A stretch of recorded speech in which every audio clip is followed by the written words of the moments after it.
Və qiyamət günü də hədislərdə var ki, onu görənlər cənnətə tərəf getmək istəməyəcək.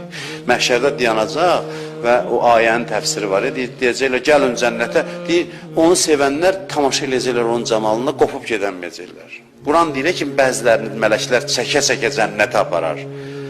Deyirlər, adamı da zorla cənnətə apararlar. Cəhənnəmə bildiyi çəkə-çəkə apararlar, getmək istəmir. Bəs necə cənnətə çəkə-çəkə? Təfsir deyir, hədis deyir ki, İmam Hüseynini sevənlər onun üzünə zillənər, eşqlə baxar və getmək istəməz. Mələklər gəlir güclə deyir ki, gəldə də Allahın cənnəti sənin ixtiyarındadır. Hədislərdə var axı, deyir, Salmanın cənnətdə olan şövqündən daha çox cənnətin Salman olan şövqü var. Yəni, cənnət daha çox arzulayır, Salman gəlsin, qədəm qoysun mənim üzərimə, nəinki Salman cənnət arzulasın. Belədir, İmam Hüseyin aşiqləri yəni cənnətə naz eləyər. Təşviqi, halın uzalığına baxın, cəhənnəmdən qutarıb heç. Cənnət də bunun da hələ dayanıb, məşuquna, sevdiyinə tamaşa eləyir, cənnətə getməyə naz eləyir.